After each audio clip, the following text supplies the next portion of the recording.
तो चलिए आज बात करते हैं इलेक्ट्रिक फील्ड की। इलेक्ट्रिक फील्ड का मतलब होता है किसी भी चार्ज के चारों तरफ का वो वॉल्यूम, वो स्पेस या वो इलाका आप बोल सकते हैं जिसके अंदर अंदर उस चार्ज की वजह से या तो फोर्स ऑफ अट्रैक्शन या फिर फोर्स ऑफ रिपल्शन कोई दूसरा चार्ज फील कर सकता है। अब इस चीज का मतलब क्या है, देखिए जैसा मैंने आपको यहां दिखाया कि इस पॉइंट पर मैंने एक क्यू चार्ज रख दिया जो कि पॉजिटिव भी हो सकता है या फिर नेगेटिव भी हो सकता है। तो मैंने ये आपको एक ये सर्कल सा ड्रॉ करके दिखाया है। आप ये समझिए कि ये सर्कल इस चार्ज के चारों तरफ का क्या है, इलेक्ट्रिक फील्ड है। अब हम इसका थोड़ा सा मतलब समझने की कोशिश करते हैं। देखिए चार्ज की वजह से कोई दूसरा चार्ज अट्रैक्शन भी फील कर सकता है और रिपल्शन भी फील कर सकता है। मान लीजिए अगर मैं इस पॉइंट को नाम दे दूं पॉइंट ओ का, ठीक है, तो इस पॉइंट पर सपोज कीजिए मैंने पॉजिटिव क्यू चार्ज रख दिया, ठीक। तो आप ये देखिएगा मैंने 3 पॉइंट्स रखे हैं ए, बी और सी। पॉइंट ए इस सर्कल से बाहर है, पॉइंट बी इस सर्कल के जस्ट ऊपर है और पॉइंट सी इस सर्कल के अंदर की तरफ है, ठीक है। तो आपने क्या किया, अगर Q चार्ज पॉजिटिव मान लिया तो मान लीजिए कि एक बाहर की तरफ चार्ज रखा हुआ है Q नॉट, ठीक है, कोई भी दूसरा चार्ज है ये, ठीक। तो मान लीजिए ये भी प्लस है, तो दोनों पॉजिटिव चार्जेस के बीच में क्या होगा, फोर्स ऑफ रिपल्शन होगा, ये आप जानते हैं। लेकिन देखिए मैंने आपसे कहा कि अगर इस Q नॉट चार्ज को पॉइंट ए पर रखा जाए तो क्या इस Q नोट चार्ज पर इस Q चार्ज की वजह से कोई रिपल्सिव फोर्स लगेगा? नहीं लगेगा। क्यों? हम बोलेंगे कि ये Q नोट चार्ज इस चार्ज की इलेक्ट्रिक फील्ड से कहां रखा हुआ है, बाहर रखा हुआ है। अगर यही Q note charge point B पर रख दूं तो हाँ थोड़ा बहुत फोर्स, कमजोर सा फोर्स लगना शुरू हो जाएगा। और ये पॉजिटिव, तो नेचुरली जब आप इस Q नोट को यहां B पर रखेंगे तो ये Q इस Q नोट को यूं बाहर की तरफ रिपेल करने की कोशिश करेगा, लेकिन वो फोर्स काफी कमजोर होगा। लेकिन अगर इसी Q नोट को मैं इस C पॉइंट पर रख दूं तो क्योंकि देखो दोनों चार्जेस बहुत करीब आ गए और कूलम्स लॉ में आपने पढ़ा है जितना भी दोनों चार्जेस के बीच का डिस्टेंस कम होता है उतना ही दोनों के बीच में जो फोर्स है उसका मैग्नीट्यूड, उसकी स्ट्रेंथ बढ़ती चली जाती है। तो ये Q नोट जब आप C पर रखेंगे तो ये Q यहां पर रखे Q नोट को एकदम से बाहर की तरफ जो है रिपेल करने की कोशिश करेगा। तो आप ये देखिएगा कि मैं आपसे वही कह रहा था कि एक चार्ज के चारों तरफ का वो एरिया, वो वॉल्यूम, वो स्पेस, वो इलाका जिसके अंदर अंदर कोई दूसरा चार्ज फोर्स ऑफ अट्रैक्शन या फिर फोर्स ऑफ रिपल्शन फील कर सके, उस क्षेत्र को, उस वॉल्यूम को, उस स्पेस को, उस इलाके को ही क्या कहा जाता है, इलेक्ट्रिक फील्ड। आप इसको इस तरह से भी समझ सकते हैं जैसे एक मैग्नेट के चारों तरफ क्या होती है, मैग्नेटिक फील्ड होती है, इसी तरह एक चार्ज के चारों तरफ क्या होती है, इलेक्ट्रिक फील्ड होती है। और अगर कोई दूसरा चार्ज इस चार्ज की इलेक्ट्रिक फील्ड के अंदर आ जाए या इसके बिल्कुल सरकमफेरेंस पर हो तब तो ये चार्ज उस चार्ज पर फोर्स ऑफ अट्रैक्शन या रिपल्शन लगाएगा। और अगर ये चार्ज उस चार्ज की इलेक्ट्रिक फील्ड के स्पेस से, वॉल्यूम से बाहर हो तो ये चार्ज इस चार्ज का कुछ भी नहीं बिगाड़ पाएगा। देखिए फील्ड का मतलब ही होता है एक क्षेत्र, एक चारों तरफ का एरिया, या फिर आप वॉल्यूम बोल सकते हैं, या फिर आप स्पेस बोल सकते हैं, या फिर जगह बोल सकते हैं, इलाका बोल सकते हैं। देखिए थोड़ा सा और अगर हम इस चीज़ को समझने की कोशिश करें तो आप देखिएगा जैसे कि एक स्कूल है तो स्कूल की जो बाउंड्री है उस बाउंड्री के अंदर अंदर जो प्रिंसिपल साहब हैं उनकी बड़े अच्छे से चलती है, सभी बच्चे, सभी टीचर्स क्या करते हैं, उनकी बात को मानते हैं। लेकिन उस स्कूल की बाउंड्री के बाहर अगर कोई आदमी है तो वो प्रिंसिपल साहब की बात को माने या ना माने ये उस आदमी के ऊपर डिपेंड करता है। यानी कि प्रिंसिपल उसको मजबूर नहीं कर सकता इस चीज के लिए कि आप मेरी बात मानिए। क्यों? क्योंकि वो बंदा स्कूल की बाउंड्री यानी कि स्कूल के फील्ड के कहां लाई करता है, बाहर लाई करता है। आपको ये बात समझ में आ गई होगी। लेकिन जो भी बंदे स्कूल की बाउंड्री के अंदर लाई करते हैं, चाहे वो स्कूल के टीचिंग स्टाफ हो, नॉन टीचिंग स्टाफ हो, बच्चे हो, कोई भी कर्मचारी हो स्कूल का, वो प्रिंसिपल साहब की फील्ड में, वो प्रिंसिपल साहब की पहुंच के अंदर है, तो उनको सभी को प्रिंसिपल साहब के जो ऑर्डर्स हैं वो क्या करने पड़ेंगे, फॉलो करने पड़ेंगे, चाहे वो चाह रहे हों या फिर वो ना चाह रहे हों।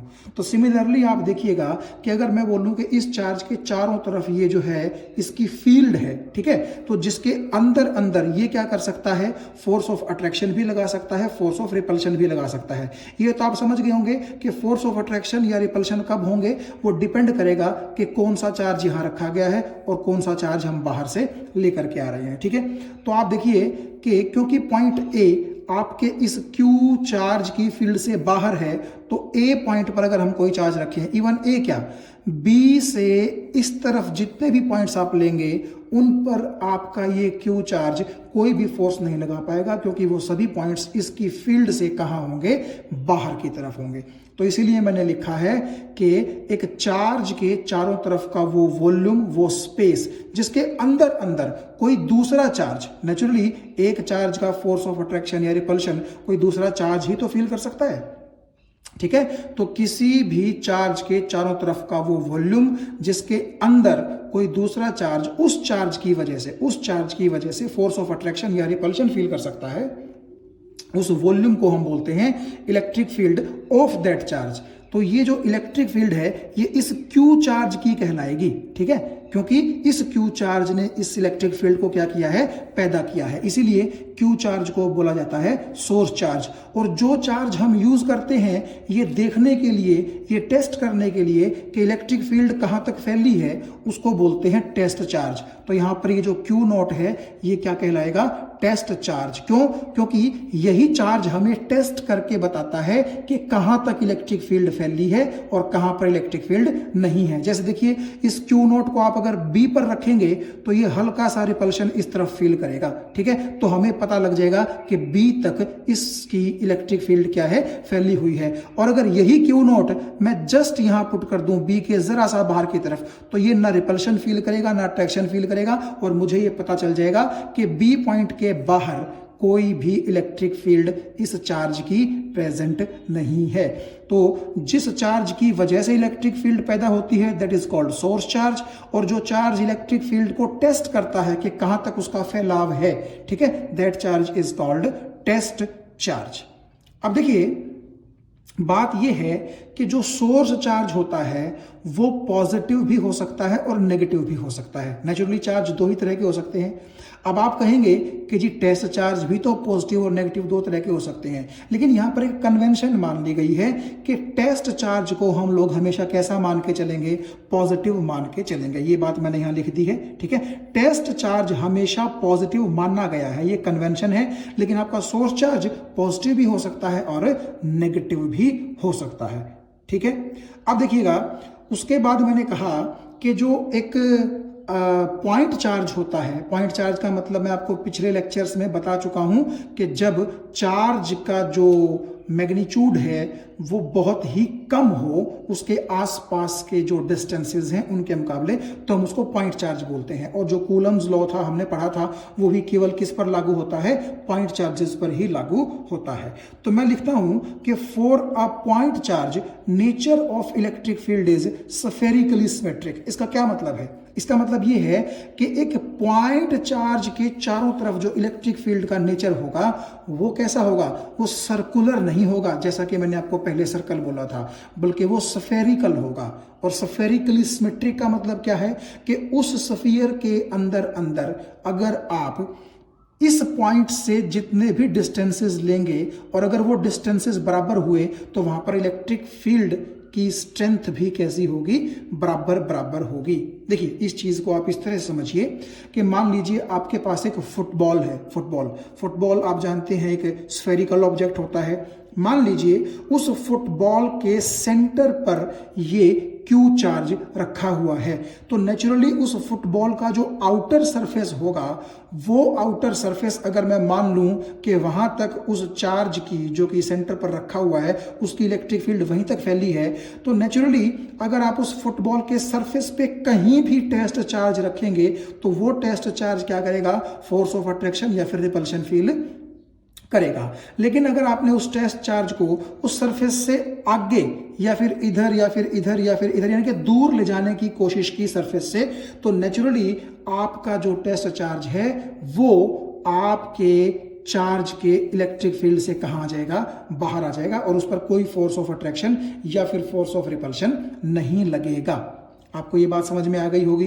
तो अगर आप ये कहें कि जी इस चार्ज की वजह से 10 सेंटीमीटर दूरी तक इलेक्ट्रिक फील्ड फैली है, सपोज कर लीजिए 10 सेंटीमीटर तक, तो इसका मतलब ये है कि इस चार्ज के 10 सेंटीमीटर के रेडियस में कोई भी चार्ज आएगा दूसरा, तो वो ये चार्ज उस चार्ज पर क्या करेगा, फोर्स ऑफ अट्रैक्शन और फोर्स ऑफ रिपल्शन लगा सकता है। लेकिन अगर कोई चार्ज 10 सेंटीमीटर से दूर होगा तो उसका ये चार्ज कुछ नहीं बिगाड़ पाएगा, ना अट्रैक्ट कर पाएगा ना रिपेल कर पाएगा। तो आप देखिएगा ये चार्ज जो है 10 सेंटीमीटर यहां, 10 सेंटीमीटर यहां, 10 सेंटीमीटर यहां, 10 सेंटीमीटर यहां, 10 सेंटीमीटर ऊपर भी और 10 सेंटीमीटर नीचे भी, तो आपको नहीं लगता कि एक स्फीयर आप कंसीडर कर लीजिए इस चार्ज के चारों तरफ, जिसका रेडियस बेसिकली आप मान लीजिए कि 10 सेंटीमीटर है, ठीक है। तो इसका मतलब है कि हर दिशा में, हर तरफ जो भी चार्ज इस चार्ज से 10 सेंटीमीटर की दूरी पर होगा उस पर तो फोर्स लग सकता है, लेकिन जो चार्ज 10 सेंटीमीटर से बाहर होगा उस पर फोर्स नहीं लग सकता। तो इसका मतलब है कि ये जो नेचर है, चारों तरफ जो इलेक्ट्रिक फील्ड फैली हुई है उसका नेचर कैसा हुआ, स्फेरिकल हुआ, सर्कुलर नहीं होगा। और सिमेट्रिक का मतलब है कि जो पॉइंट इससे 10 सेंटीमीटर दूर हुआ, चाहे वो ऊपर हुआ, चाहे वो दाएं बाएं ऊपर नीचे कहीं भी हो, उस पर सेम तरह से इलेक्ट्रिक फोर्स ये लगाएगा। ऐसा नहीं है कि यहां पर इसने इलेक्ट्रिक फोर्स अगर बहुत कम लगाया है तो इस तरफ ये इलेक्ट्रिक फोर्स बहुत ज्यादा लगाएगा, नहीं। ये पॉइंट भी 10 सेंटीमीटर दूर है, ये पॉइंट भी 10 सेंटीमीटर दूर है, और अगर ऊपर की तरफ भी कोई पॉइंट 10 सेंटीमीटर दूर है, नीचे की तरफ भी अगर डेप्थ में कोई पॉइंट 10 सेंटीमीटर दूर है, तो ये चार्ज सभी पॉइंट्स पर रखे चार्ज पर बराबर ही फोर्स ऑफ अट्रैक्शन या फोर्स ऑफ रिपल्शन लगाएगा, ठीक है। तो जैसे अगर मैं इसके अंदर एक मैग्नेट रख दूं, तो मान लीजिए कि वो मैग्नेट इस सर्कुलर मुझे स्फेरिकल बोलना चाहिए, तो वो मैग्नेट इस स्फीयर के अंदर अंदर की चीजों को अट्रैक्ट या रिपेल कर सकता है। सिमिलरली ये चार्ज भी इस स्फीयर के अंदर के ही चार्जेस को अट्रैक्ट या रिपेल कर सकता है। इसलिए मैं लिखा कि एक पॉइंट चार्ज के लिए जो नेचर है इलेक्ट्रिक फील्ड का वो स्फेरिकली सिमेट्रिक होगा। सिमेट्रिक का मतलब होता है एक जैसा, ठीक है, और नेचर उसका स्फेरिकल रहेगा। ये बातें हम पहले कर चुके हैं, ये बात मैंने आपको बता दी।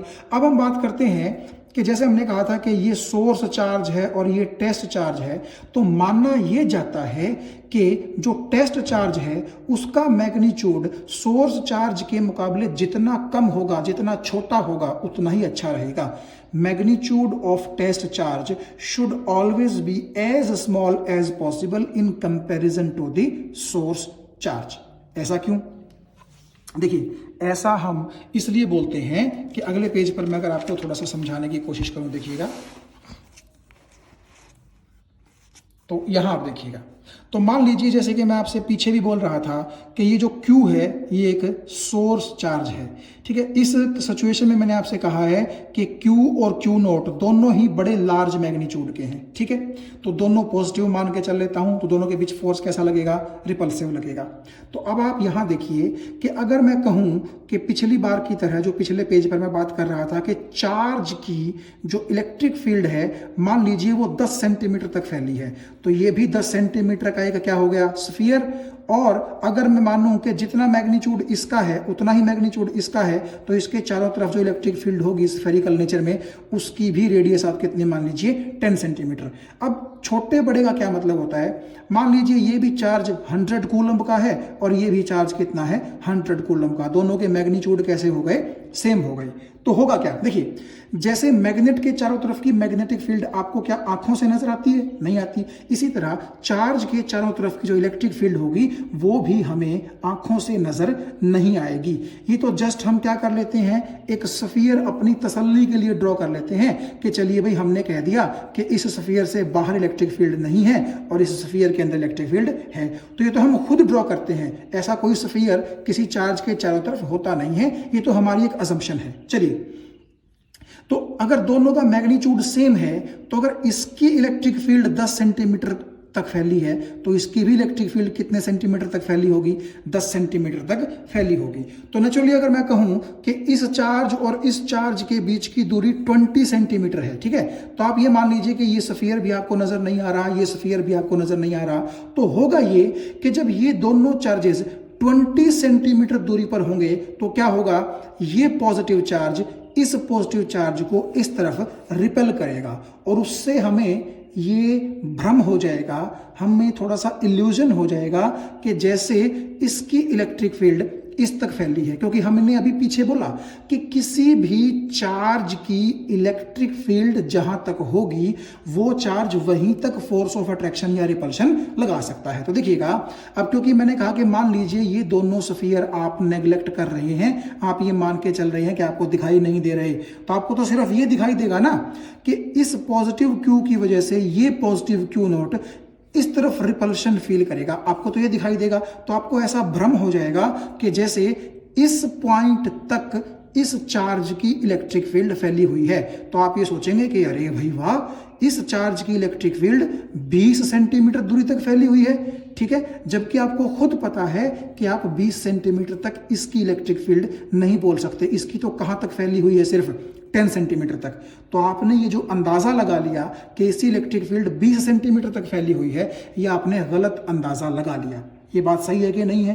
तो इसलिए आप जब किसी चार्ज की इलेक्ट्रिक फील्ड के बारे में अंदाजा लगाना चाहते हैं कि वो कहां तक फैली हुई है, वो अंदाजा आपका गलत हो गया, क्योंकि आपने टेस्ट चार्ज कैसा सिलेक्ट कर लिया था, बड़े मैग्नीट्यूड का सिलेक्ट कर लिया था। अब अगर यही टेस्ट चार्ज छोटे मैग्नीट्यूड का होता तो सहूलियत कैसे होती हमें, देखिए, जितना बड़ा चार्ज होगा, सपोज कीजिए उसके चारों तरफ की इलेक्ट्रिक फील्ड भी उतनी ही बड़ी होगी, उतनी ही ज्यादा रेडियस में फैली होगी। तो अगर मैं ये बोल लूं कि ये क्यू चार्ज मान लीजिए 100 कूलम का है और ये Q note test charge suppose कीजिए 1 कूलम का है, तो अब तो इसका मैग्नीट्यूड इसके मुकाबले बहुत छोटा हो गया ना। तो नेचुरली जो पहले इसकी इलेक्ट्रिक फील्ड काफी बड़ी थी, अब की बार आप देखिए मैंने बिल्कुल एक छोटा सा सर्कल बना दिया, यानी कि इसकी इलेक्ट्रिक फील्ड क्यू नोट की इलेक्ट्रिक फील्ड कितनी है, बहुत ही स्मॉल है। भाई अगर दोनों चार्ज हैं तो नेचुरली जब चार्ज के तरफ चारों तरफ इलेक्ट्रिक फील्ड होती है, तो इस चार्ज के चारों तरफ अगर इलेक्ट्रिक फील्ड है तो इस चार्ज के चारों तरफ भी इलेक्ट्रिक फील्ड होगी। ये थोड़ा ना होगा कि इलेक्ट्रिक फील्ड हमेशा सोर्स चार्ज के जो चारों तरफ है उसी की तरफ होती है, आपके टेस्ट चार्ज के चारों तरफ भी तो होती है, क्योंकि जैसे मैग्नेट के चारों तरफ मैग्नेटिक फील्ड होती है, ऐसे ही कोई भी चार्ज हो उसके चारों तरफ क्या होती है, इलेक्ट्रिक फील्ड होती ही है। हाँ, तो अब मैं कह रहा हूं कि ये जो टेस्ट चार्ज क्यू नोट है, ये जितना इसका मैग्नीट्यूड छोटा होगा, इसके चारों तरफ की इलेक्ट्रिक फील्ड उतनी ही क्या होगी, छोटी होगी। तो सपोज कीजिए कि इस क्यू की तो इलेक्ट्रिक फील्ड 10 सेंटीमीटर तक फैली है, लेकिन क्योंकि क्यू नोट का मैंने मैग्नीट्यूड कम कर दिया, तो मान लीजिए इसका जो रेडियस है, यानी कि इसकी जो इलेक्ट्रिक फील्ड है, सपोज कीजिए वो 0.1 सेंटीमीटर तक फैली है। तो नेचुरली अब अगर हम इन स्फीयर्स को नेग्लेक्ट कर दें तो हम क्या सोचेंगे, हम ये सोचेंगे कि जैसे इस चार्ज ने इस पॉजिटिव चार्ज को अभी भी इस तरफ रिपेल किया है, रिपल्सिव फोर्स तो होगा ही ना, ठीक है। तो इस केस में आप देखिएगा मैंने लिखा है Q not has small magnitude, तो हमें ऐसा लगेगा कि इस चार्ज की इलेक्ट्रिक फील्ड यहां तक फैली हुई है। हालांकि अब भी हम गलत हैं, इस चार्ज की इलेक्ट्रिक फील्ड तो यहां तक ही 10 सेंटीमीटर तक ही फैली हुई है, लेकिन चलिए फिर भी कोई बात नहीं, आप क्योंकि इस चार्ज का मैग्नीट्यूड बहुत छोटा है तो ये मान लीजिए कि ये वाली चीज जो है, ये वाली चीज भी हम इसी की इलेक्ट्रिक फील्ड के अंदर कंसीडर कर लेते हैं। क्यों? क्योंकि ये दोनों स्फीयर तो हमें नजर आएंगे नहीं, हमें लगेगा ये चार्ज इस चार्ज को जब इस पॉइंट से रिपल कर पा रहा है तो नेचुरली इस चार्ज की इस पॉइंट तक कौन फैली हुई है, इलेक्ट्रिक फील्ड फैली हुई है। हालांकि इस बार हम गलती कर जरूर रहे हैं, लेकिन पिछली बार के मुकाबले बहुत कम कर रहे हैं। पिछली बार तो हमें लगा था कि चार्ज से 20 सेंटीमीटर दूरी तक इलेक्ट्रिक फील्ड फैली हुई है, जबकि अब की बार हमें लग रहा है कि चार्ज से केवल 10.1 सेंटीमीटर दूरी तक ही इलेक्ट्रिक फील्ड फैली हुई है। तो हालांकि हम अब भी गलत हैं, ठीक है, लेकिन हम ये मान सकते हैं कि पिछली बारी के मुकाबले अब की बार हमने गलती कैसे की है, कम की है। तो आपको शायद ये चीज समझ में आ गई होगी कि smaller is the test charge, smaller will be its electric field, ठीक है। और इसीलिए जो हमारा सोर्स चार्ज होता है उसके चारों तरफ इलेक्ट्रिक फील्ड का फैलाव कहां तक है, उसका अगर हम एस्टिमेशन करना चाहें तो हम करीब करीब सही कर सकते हैं, ठीक है। तो अगर आपका ये जो टेस्ट चार्ज है इसका मैग्नीट्यूड जितना ज्यादा होगा तो सोर्स चार्ज की इलेक्ट्रिक फील्ड कहां तक फैली है ये चीज पता करने में, ये चीज एस्टिमेट करने में हमें गलती ज्यादा होगी। और इस टेस्ट चार्ज का मैग्नीट्यूड जितना कम रहेगा उतना ही हम हमारे सोर्स चार्ज की वजह से इलेक्ट्रिक फील्ड कहां तक फैली है उस चीज का एस्टिमेशन थोड़ा सा अच्छा कर पाएंगे। तो नेचुरली आप ये देखिएगा कि ये टेस्ट चार्ज अगर छोटा होते होते होते होते होते लगभग 0 के बराबर इसका मैग्नीट्यूड हो जाए, यानी कि सपोज करो 0.0000001 कूलम, यानी कि बहुत ही छोटा चार्ज अगर ये हो जाए, तब आप ये कह सकते हैं कि इसकी इलेक्ट्रिक फील्ड और छोटी होती जाएगी और हमें ये एग्जैक्ट अंदाजा सा लग जाएगा कि हमारे सोर्स चार्ज की वजह से उसकी इलेक्ट्रिक फील्ड कहां तक फैली हुई है। तो दैट्स वाई हम बार बार बोलते हैं कि सोर्स चार्ज के मुकाबले टेस्ट चार्ज का जो मैग्नीट्यूड है वो जितना छोटा पॉसिबल हो सके उतना छोटा होना चाहिए, ताकि हमें सोर्स चार्ज की जो इलेक्ट्रिक फील्ड है उसका एस्टिमेट लगाना आसान हो जाए, ठीक है। तो ये तो हमने बात की है अभी तक इलेक्ट्रिक फील्ड की कि चार्ज के चारों तरफ का स्फेरिकल वॉल्यूम होती है इलेक्ट्रिक फील्ड, जिस वॉल्यूम के अंदर कोई दूसरा चार्ज क्या कर सकता है, depending upon the nature of the charge, force of attraction या फिर फोर्स ऑफ रिपल्शन फील कर सकता है। और मैं बात कर रहा हूं पॉइंट चार्ज की, ठीक है। तो पॉइंट चार्ज के लिए नेचर इलेक्ट्रिक फील्ड का कैसा होगा, स्फेरिकली होगा, स्फेरिकली सिमेट्रिक होगा। तो आइए अब हम बात करते हैं इलेक्ट्रिक फील्ड इंटेंसिटी की। अब ये क्या चीज है इलेक्ट्रिक फील्ड इंटेंसिटी? इंटेंसिटी का मतलब आप समझ सकते हैं बेसिकली स्ट्रेंथ से, ताकत से। तो इलेक्ट्रिक फील्ड की ताकत किस पॉइंट पर कम होगी, किस पॉइंट पर ज्यादा होगी, ठीक है, हमें उसकी बात अब करनी है। तो मैं थोड़ा सा शॉर्ट में चलता हूं। अब देखिए, ये आप समझ लीजिए कि O पॉइंट पर एक सोर्स चार्ज रखा हुआ है जिसकी वजह से ये क्या है, चारों तरफ स्फेरिकल इलेक्ट्रिक फील्ड है, ठीक है। आप जानते हैं पेपर पे 2D चीज ही ड्रॉ कर सकते हैं, 3D जो स्फीयर होता है वो ड्रॉ करना पॉसिबल नहीं है। इसीलिए आप ये मान लीजिए कि ये चार्ज Q है सेंटर O पर और इसके चारों तरफ जो इलेक्ट्रिक फील्ड है उसका नेचर कैसा है, सिमेट्रिकली स्फेरिकल है। तो अब मैंने ये मान लिया कि ये 3 पॉइंट्स हैं जी, C, A और B। इन पर मैं क्या रखने वाला हूं टेस्ट करने के लिए कि कहां तक इस चार्ज की इलेक्ट्रिक फील्ड है, टेस्ट चार्ज रखने वाला हूं। अब देखिएगा, आप अगर टेस्ट चार्ज B पर रखेंगे और मान लीजिए पॉजिटिव ही रखा, आपको मैंने बताया था कि ये सोर्स चार्ज तो पॉजिटिव या नेगेटिव कुछ भी हो सकता है, मगर टेस्ट चार्ज हमेशा कैसा होगा, पॉजिटिव होगा। तो मैंने जब सोर्स चार्ज को भी पॉजिटिव मान लिया तो टेस्ट तो पॉजिटिव होगा ही होगा। तो देखिए, अगर मैं B पर एक पॉजिटिव चार्ज रखता हूं तो क्योंकि O और B के बीच का डिस्टेंस बहुत कम है बाकी पॉइंट्स को देखते हुए, तो B पर जो आपका टेस्ट चार्ज है वो सबसे ज्यादा रिपल्सिव फोर्स महसूस करेगा, ठीक है। A पर थोड़ा सा कम रिपल्सिव फोर्स महसूस करेगा और C पर तो वो कोई रिपल्सिव फोर्स महसूस करेगा ही नहीं, क्योंकि C आपके चार्ज की इलेक्ट्रिक फील्ड के बाहर है पॉइंट। तो मान लीजिए कि जो आपने टेस्ट चार्ज रखा है वो 1 कूलम का है। वो कितने कूलम का है, 1 कूलम का, ठीक है। मैंने कहा था ना कि अगर ये 100 कूलम का है तो वो 1 कूलम का हो, क्योंकि टेस्ट चार्ज का मैग्नीट्यूड जितना छोटा पॉसिबल होगा उतना अच्छा होगा। तो मान लीजिए, ये मैंने यहां वैल्यूज लिखी हैं, आप देखें कि B पॉइंट पर जब आप टेस्ट चार्ज रखते हैं जो कि 1 कूलम का है, तो सपोज कीजिए वो रिपल्सिव फोर्स एक्सपीरियंस करता है 50 न्यूटन का। तो A पर वो थोड़ा सा कम करेगा, मान लीजिए 20 न्यूटन का। C पर वो बिल्कुल नहीं करेगा, तो मैंने लिखा 0 न्यूटन का, ठीक है। तो जब आप क्या करते हैं, इन पॉइंट्स पर आपका टेस्ट चार्ज कितना फोर्स एक्सपीरियंस करता है, उस फोर्स एक्सपीरियंस्ड को आप उस टेस्ट चार्ज के मैग्नीट्यूड से डिवाइड कर देते हैं, तो वो वहां पर इलेक्ट्रिक फील्ड इंटेंसिटी यानी कि इलेक्ट्रिक फील्ड की स्ट्रेंथ के बारे में हमें बताता है। जैसे देखिए, अगर मैं पॉइंट बी की बात करूं तो फोर्स कितना एक्सपीरियंस किया था, 50 न्यूटन, और मान लीजिए आपने कहा कि आपके पास जो चार्ज है उसका मैग्नीट्यूड कितना है, 1 कूलम। तो इसका मतलब है कि 50 न्यूटन फोर्स पर कूलम्ब एक्सपीरियंस होगा पॉइंट बी पर। सिमिलरली पॉइंट ए की अगर मैं बात करूं तो 20 न्यूटन फोर्स पर कूलम्ब एक्सपीरियंस होगा। तो ये जो आपका फोर्स बटे चार्ज के रूप में आपने लिखा है, इसी को बोलते हैं इलेक्ट्रिक फील्ड इंटेंसिटी यानी कि इलेक्ट्रिक फील्ड की स्ट्रेंथ। मैंने देखिए डेफिनेशन कैसे दी है इसकी, the electric field intensity at a point का मतलब इस पॉइंट पर, इस पॉइंट पर या इस पॉइंट पर, ठीक है, एट ए पॉइंट इनसाइड इलेक्ट्रिक फील्ड। देखिए इनसाइड इलेक्ट्रिक फील्ड की बात हम क्यों करते हैं, क्योंकि देखिए जो पॉइंट आपके इलेक्ट्रिक फील्ड से बाहर होगा, इलेक्ट्रिक फील्ड से कहां होगा, बाहर होगा, वहां पर फोर्स तो कितना एक्सपीरियंस होगा, 0 एक्सपीरियंस होगा ना। तो आप उसको कह सकते हैं कि एक तरह से वहां पर इलेक्ट्रिक फील्ड की इंटेंसिटी, इलेक्ट्रिक फील्ड की स्ट्रेंथ क्या होगी, 0 होगी। तो फिलहाल मैं ए और बी की बात कर लेता हूं, ठीक है। So the electric field intensity at a point inside the electric field can be defined as the force experienced at that point by a test charge of unit magnitude। यानी कि अगर आपको इलेक्ट्रिक फील्ड की intensity B point पर चाहिए तो उस point पर कितना फोर्स, कितने चार्ज ने एक्सपीरियंस किया है। ए पॉइंट की बात करनी है तो ए पॉइंट पर कितना फोर्स, कितने चार्ज ने एक्सपीरियंस किया है। तो कितना फोर्स, कितना चार्ज एक्सपीरियंस कर रहा है, उसको बोला जाता है इलेक्ट्रिक फील्ड की स्ट्रेंथ या फिर इलेक्ट्रिक फील्ड इंटेंसिटी।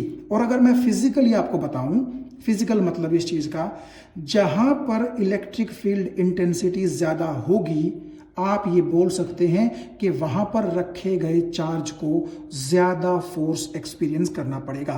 और अगर किसी पॉइंट पर इलेक्ट्रिक फील्ड की इंटेंसिटी कम होगी तो वहां पर रखे गए चार्ज को कम फोर्स एक्सपीरियंस करना पड़ेगा। आप देखिएगा, इस सरकमफेरेंस से जितना आप नजदीक आते रहेंगे क्यूब चार्ज के, उतना आपको ऐसा लगेगा कि आप अगर एक पॉजिटिव चार्ज इस तरफ ला रहे हैं तो उस पॉजिटिव चार्ज पर आपको लगेगा कि जैसे फोर्स जो है वो बहुत ज्यादा बढ़ता जा रहा है। तो यहां पर फोर्स थोड़ा सा बढ़ जाएगा, यहां पर फोर्स थोड़ा सा और बढ़ जाएगा, यहां पर और बढ़ जाएगा, और बढ़ जाएगा, ठीक है। तो इस डायरेक्शन में फोर्स का जो आपको लग रहा है वैल्यू, फोर्स की वैल्यू वो बढ़ रही है, जबकि इस तरफ फोर्स की वैल्यू आपको क्या लगेगी कि जैसे घट रही है।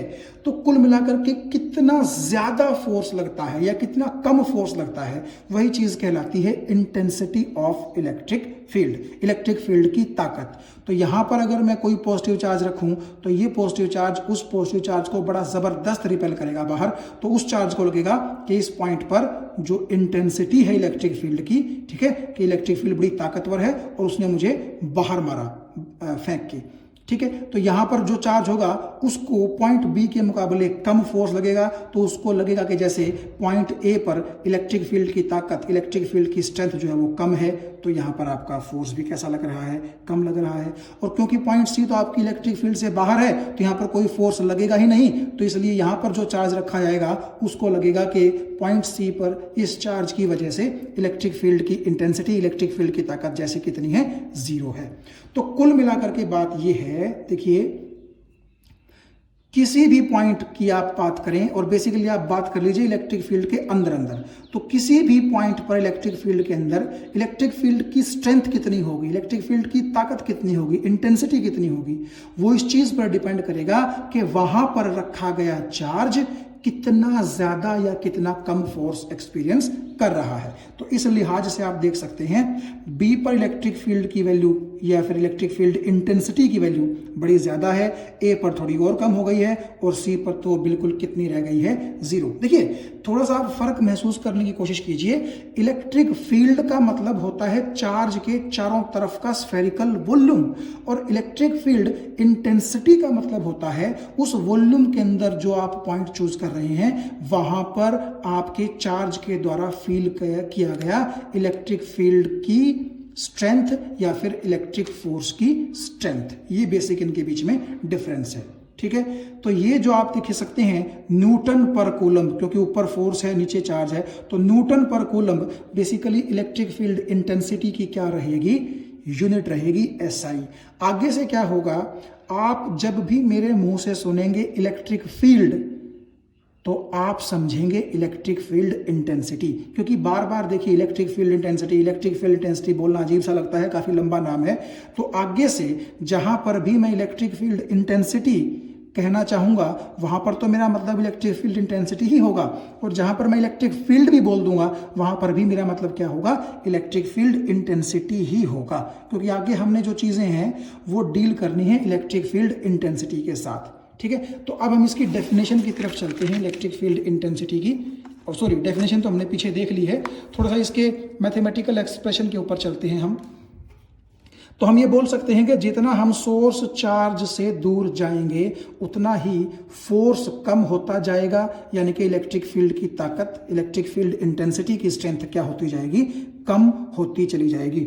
अब कोई सोचे कि यार ये 1 कूलम्ब का चार्ज ही क्यों जो है इलेक्ट्रिक फील्ड इंटेंसिटी को डिफाइन करने के लिए लिया गया है। देखिए जनरली हम ये मान के चलते हैं कि जो टेस्ट चार्ज होता है उसका मैग्नीट्यूड कैसा होना चाहिए, छोटा होना चाहिए। ठीक है, मैंने यहाँ पीछे लिखा भी था, आप देखिए यूनिट मैग्नीट्यूड, यूनिट का मतलब ही क्या होता है 1, यानी कि यूनिट मास जैसे 1 किलोग्राम हो गया, यूनिट चार्ज 1 कूलम्ब हो गया, यूनिट लेंथ 1 मीटर हो गई। ठीक है, आप चाहें तो क्या कर सकते हैं, कोई बड़ा चार्ज भी यूज कर सकते हैं, जैसे कि आप पिछले जो हमने A पॉइंट, B पॉइंट और C पॉइंट डिस्कस किए थे, अगर आप वहां सपोज कीजिए 1 कूलम्ब चार्ज की जगह 5 कूलम्ब चार्ज रखना चाहें तो आप वो रख सकते हैं, लेकिन उससे क्या होगा, उससे जो B पर A पर आपकी इलेक्ट्रिक फील्ड इंटेंसिटी की वैल्यू थी वो थोड़ी सी बदल जाएगी। C पर तो नहीं बदलेगी क्योंकि C आपका पॉइंट ही कहां था, इलेक्ट्रिक फील्ड से बाहर था।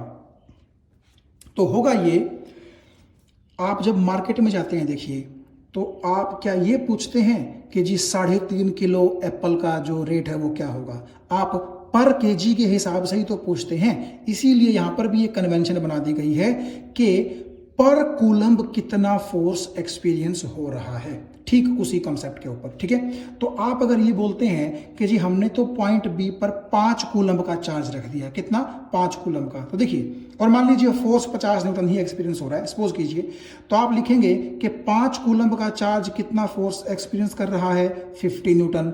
तो 1 कूलम्ब का चार्ज कितना करेगा, 10 न्यूटन ही तो करेगा, तो ये आ गया 10 न्यूटन पर कूलम्ब, यानी कि पर कूलम्ब 10 न्यूटन का फोर्स एक्सपीरियंस होगा। तो यही तो है इलेक्ट्रिक फील्ड की स्ट्रेंथ, कि how much force is experienced पर कूलम्ब ऑफ चार्ज। ठीक है, तो इसीलिए हमने ये जो इसकी वैल्यूज है वो 5 कूलम्ब के हिसाब से लिखी हुई है। तो ए पर आप देखिए वैल्यू इतनी रह जाएगी, सी पर तो 0 होगी। तो जितना आप पिछले उसमें डायग्राम में देख सकते हैं, दूर जाने की कोशिश करेंगे सोर्स चार्ज से, उतना ही electric field strength, electric field की वैल्यू क्या होती रहेगी, कम होती जाएगी। तो इसीलिए हमने इलेक्ट्रिक फील्ड इंटेंसिटी का क्या बना लिया, एक फॉर्मूला के how much force is experienced divide by how much charge, by how much charge. ठीक है, तो अगर आपका 100 न्यूटन फोर्स एक्सपीरियंस हो रहा है और चार्ज है आपका 20 कूलम्ब, तो 100 न्यूटन बटे 20 कूलम्ब, 5 न्यूटन पर कूलम्ब, उस पॉइंट के ऊपर क्या आ जाएगी, इलेक्ट्रिक फील्ड की स्ट्रेंथ आ जाएगी, इलेक्ट्रिक फील्ड इंटेंसिटी आ जाएगी। ठीक है, तो अब देखिए फोर्स क्योंकि एक वेक्टर क्वांटिटी होता है, तो फोर्स के ऊपर जब आप ये वेक्टर सिंबल लगाएंगे तो आपको ई के ऊपर भी वेक्टर सिंबल लगाना पड़ेगा। तो मैंने यहां लिखा कि E is a vector quantity and its direction is as same as that of force, क्योंकि वेक्टर चीजों की तो डायरेक्शन होती है ना, तो जिस डायरेक्शन में फोर्स लगेगा उसी डायरेक्शन में हम मान लेंगे कि इलेक्ट्रिक फील्ड इंटेंसिटी की या फिर इलेक्ट्रिक फील्ड की क्या है, डायरेक्शन है। आपको ये बात समझ में आ गई? तो एक बार फिर से देखिएगा आप कि जो डेफिनेशन मैंने दी है किसकी, इलेक्ट्रिक फील्ड इंटेंसिटी की, वो क्या दी है कि how much force is experienced by how much charge, कि कितने चार्ज ने कितना फोर्स एक्सपीरियंस किया है। तो नेचुरली जितना कम चार्ज जितना ज्यादा फोर्स एक्सपीरियंस करेगा उतनी ही इलेक्ट्रिक फील्ड की स्ट्रेंथ उस पॉइंट पर क्या होगी, ज्यादा होगी। तो अब हम थोड़ा सा डायरेक्शन की बात कर लेते हैं इलेक्ट्रिक फील्ड की, यानी इलेक्ट्रिक फील्ड इंटेंसिटी की। तो आप यहां देखिएगा कि अगर मैं यहां पर एक टेस्ट चार्ज रख दूं, और टेस्ट चार्ज हमेशा कैसा होता है, पॉजिटिव, तो ये पॉजिटिव उस पॉजिटिव टेस्ट चार्ज को इस तरफ यूं बाहर की तरफ रिपेल करने की कोशिश करेगा। यहां रखूंगा तो ऐसे रिपेल करेगा, यहां रखूंगा तो ऐसे। इसीलिए आप ये देख सकते हैं कि इस पॉजिटिव चार्ज से जो ये लाइनें बाहर की तरफ निकल रही हैं, ये लाइनें ही बेसिकली किसकी डायरेक्शन रिप्रेजेंट कर रही हैं, इलेक्ट्रिक फील्ड इंटेंसिटी की। और क्योंकि ये लाइनें, आप ऐसा भी तो बोल सकते हैं कि इन लाइनों के अलोंग ही आपका फोर्स लगता है, तो जो डायरेक्शन फोर्स की है, ठीक है, वही डायरेक्शन आपकी किसकी है, इलेक्ट्रिक फील्ड इंटेंसिटी की है। अब आप यहां देखिएगा कि सोर्स चार्ज नेगेटिव भी तो हो सकता है, ठीक है। तो अगर आप यहां एक पॉजिटिव टेस्ट चार्ज रखते हैं तो पॉजिटिव को तो ये नेगेटिव क्या करेगा, अपनी तरफ अट्रैक्ट करेगा। तो अगर मैं यहां पॉजिटिव रखूंगा तो यूं अट्रैक्ट करेगा, यहां पॉजिटिव रखूंगा तो यूं अट्रैक्ट करेगा, यहां पॉजिटिव रखूंगा तो यूं अट्रैक्ट करेगा। तो जैसे एक पॉजिटिव चार्ज के लिए बाहर की तरफ थी डायरेक्शन किसकी, फोर्स की, इलेक्ट्रिक फोर्स की या फिर इलेक्ट्रिक फील्ड इंटेंसिटी की, सिमिलरली नेगेटिव चार्ज के लिए कहाँ होती है, वो इनवर्ड्स होती है, अंदर की तरफ होती है। तो मैंने आप देखिएगा यहां लिख भी दिया है कि आप देख सकते हैं कि पॉजिटिव चार्ज से इलेक्ट्रिक फील्ड इंटेंसिटी की डायरेक्शन बाहर की तरफ होती है और नेगेटिव चार्ज के कहाँ होती है, अंदर की तरफ होती है। या आप ऐसा भी बोल सकते हैं समझने के लिए सिर्फ कि इलेक्ट्रिक फील्ड इंटेंसिटी की डायरेक्शन पॉजिटिव चार्ज से नेगेटिव चार्ज की तरफ होती है। क्योंकि देखिए अगर ये पॉजिटिव चार्ज है तो इससे बाहर की तरफ निकलेगी कौन, फोर्स की डायरेक्शन या फिर इलेक्ट्रिक फील्ड इंटेंसिटी की डायरेक्शन, और नेगेटिव चार्ज के कहाँ आएगी, अंदर की तरफ, ठीक है। क्योंकि बेसिकली आप ये डिसाइड किस तरह से करते हैं कि आपका टेस्ट चार्ज किस तरफ मूव करेगा। तो पॉजिटिव से टेस्ट चार्ज दूर जाएगा, तो यहाँ पॉजिटिव से दूर जा रहा है, और नेगेटिव के टेस्ट चार्ज अंदर की तरफ आएगा, क्योंकि आपका टेस्ट चार्ज हमेशा पॉजिटिव होता है, ठीक है। तो नेगेटिव के अंदर की तरफ जाएगा। तो कुल मिला के आप बोल लीजिए पॉजिटिव से बाहर, नेगेटिव के अंदर, या पॉजिटिव से नेगेटिव की तरफ जो ये एरो की डायरेक्शन है, यही आपकी इलेक्ट्रिक फील्ड इंटेंसिटी की भी क्या है, डायरेक्शन है। अब डायमेंशनल फॉर्मूला जो ई का है वो आप देखिएगा, क्योंकि ई का फॉर्मूला होता है कितना फोर्स एक्सपीरियंस किया गया और उस फोर्स को एक्सपीरियंस करने वाले चार्ज का मैग्नीट्यूड कितना है, तो फोर्स बटे चार्ज। तो फोर्स का तो फॉर्मूला होता है, डायमेंशनल फॉर्मूला आप 11वीं से जानते हैं, m की 1 l की 1 t की -2। चार्ज का डायमेंशनल फॉर्मूला थोड़ा सा हम यहां बात कर लेते हैं। देखिए करंट का फॉर्मूला होता है कितना चार्ज कितने टाइम में पास कर रहा है किसी कंडक्टर से। So I is equal to Q by T, so Q is equal to I into T. I का डायमेंशनल फॉर्मूला ए माना जाता है। आप देखिएगा आपने 11वीं में पढ़ा होगा कि मास, लेंथ, टाइम तो आपकी फंडामेंटल क्वांटिटीज थी ही थी, इलेक्ट्रिक करंट को भी फंडामेंटल क्वांटिटीज माना जाता था। तो वहां तो 11वीं में हम क्या करते थे, केवल मास, लेंथ और टाइम की टर्म्स में ही जो डायमेंशनल फॉर्मूले थे हम पढ़ते थे। लेकिन 12वीं में आने के बाद क्योंकि बाकी भी तो मास, लेंथ, टाइम के अलावा फंडामेंटल फिजिकल क्वांटिटीज हो सकती हैं, तो उनकी डायमेंशंस भी आपको पता होनी चाहिए। तो यहाँ सबसे पहली डायमेंशन जो आपको पता चली वो किसकी चली, कि करंट जो होता है उसका डायमेंशन फॉर्मूला ए होता है। जैसे मास का m होता है, लेंथ का l होता है, टाइम का t होता है, तो करंट का डायमेंशन फॉर्मूला सिंपली a से आप रिप्रेजेंट कर सकते हैं। तो टाइम का तो किससे करेंगे, t से। तो at किसका डायमेंशन फॉर्मूला हो गया, चार्ज का, क्योंकि चार्ज ही तो करंट इनटू टाइम होता है, ठीक। तो चार्ज का डायमेंशन फॉर्मूला आपने निकाल लिया, फोर्स का आपके पास है ही, डिवाइड कर दीजिए, ये डायमेंशन फॉर्मूला आपके पास आ जाएगा। तो देखिए मास, लेंथ और टाइम के अलावा एक चौथी चीज यानी कि करंट भी आपका इस डायमेंशन फॉर्मूले में अपीयर हो रहा है। यही फर्क है कि आपने 11वीं में केवल 3 जो फंडामेंटल फिजिकल क्वांटिटीज हैं वो आपके डायमेंशन फॉर्मूले में आती थी, वो डायमेंशन फॉर्मूले आपने पढ़े थे। लेकिन 12th में ऐसा हो सकता है कि कोई और डायमेंशन फॉर्मूले के अंदर भी फिजिकल क्वांटिटी आ जाए, जैसे कि यहाँ कौन आ रहा है, ये करंट आ रहा है। और SI यूनिट आप देख चुके हैं, न्यूटन पर कूलम होती है, फोर्स की न्यूटन, चार्ज की कूलम। वोल्ट पर मीटर भी आपकी इलेक्ट्रिक फील्ड की SI यूनिट होती है, जो कि आप आने वाले सब्सिक्वेंट सेक्शंस में देखेंगे। तो आप ये देखिए कि कई लोग पूछते हैं कि जी इलेक्ट्रिक फील्ड जो इंटेंसिटी है उसको पढ़ने का फायदा क्या है। देखिए अगर आपको किसी पॉइंट पर, किसी पॉइंट पर, मैं फिर रिपीट कर रहा हूं, इलेक्ट्रिक फील्ड आपके किसी जगह पर फैली हुई है और आपने उस इलेक्ट्रिक फील्ड के अंदर एक पॉइंट ले लिया और उस पॉइंट पर अगर आपको इलेक्ट्रिक फील्ड इंटेंसिटी की वैल्यू मालूम है तो आप ये पता कर सकते हैं कि उस पॉइंट पर कितना फोर्स आपका टेस्ट चार्ज एक्सपीरियंस कर रहा होगा। देखिए पीछे से देखिए, बड़ी सिंपल सी बात है। इलेक्ट्रिक फील्ड होती है फोर्स बटे चार्ज, तो इलेक्ट्रिक फोर्स किसके बराबर आ जाएगा? Electric field into charge. तो force is equal to electric field intensity into charge. तो यही तो मैंने यहाँ चीज़ लिखी है। तो अगर आपको ये पता है कि हमने किसी पॉइंट पर कितना चार्ज रखा है तो उस चार्ज की वैल्यू आप यहाँ रख दीजिए, और अगर आपको पता है कि उस पॉइंट पर इलेक्ट्रिक फील्ड इंटेंसिटी की वैल्यू कितनी है वो आप यहाँ रख दीजिए, तो आपको ये पता चल जाएगा कि वो चार्ज उस पॉइंट पर फोर्स कितना न्यूटन एक्सपीरियंस कर रहा है। अब ये एक छोटा सा न्यूमेरिकल आप देखिए, ये कह रहा है कि आप इलेक्ट्रिक फील्ड इंटेंसिटी की वैल्यू जो है वो निकालिए जो हमें चाहिए just to support a water drop of इतना मास एंड इतना चार्ज। देखिए बेसिकली बड़ा सिंपल सा है। ये क्या है? ये एक आपकी वाटर ड्रॉप है जिसका मास इतना है और चार्ज उस पर इतना है। देखिए चार्ज पॉजिटिव है तो मैंने यहां लिख दिया पॉजिटिव, ठीक है। अब आप देखिएगा, मान लीजिए ये वाटर ड्रॉप हवा में है तो नेचुरली जमीन की तरफ आएगी ना वो, क्योंकि उसका मास अगर m है तो mg उसका क्या हो जाएगा? वेट। और किसी भी चीज का वेट कहां होता है? Towards the centre of the earth, यानी कि नीचे की तरफ होता है। आपको ये बात समझ में आ गई? तो हमने इसको सपोर्ट करना है। सपोर्ट का मतलब है कि इसको नीचे गिरने से रोकना है, और किसकी हेल्प से सपोर्ट करना है? इलेक्ट्रिक फील्ड की हेल्प से। तो नेचुरली आप ये देखिए कि अगर जमीन की तरफ इसका वेट नीचे की तरफ है तो जो इलेक्ट्रिक फील्ड फोर्स लगाए वो कहां लगाए? ऊपर की तरफ लगाए, और दोनों फोर्सेस कैसे हो जाएं? बराबर। क्योंकि तभी तो इस पर नेट फोर्स कितना हो पाएगा? जीरो हो पाएगा ना। तभी तो ये क्या करेगी? यहीं की यहीं अटकी रहेगी जब इसके ऊपर नेट फोर्स जीरो हो जाएगा। तो आप देखिएगा, मैंने अभी जैसे पीछे जिक्र किया कि फोर्स किसके बराबर होता है? Charge into electric field intensity.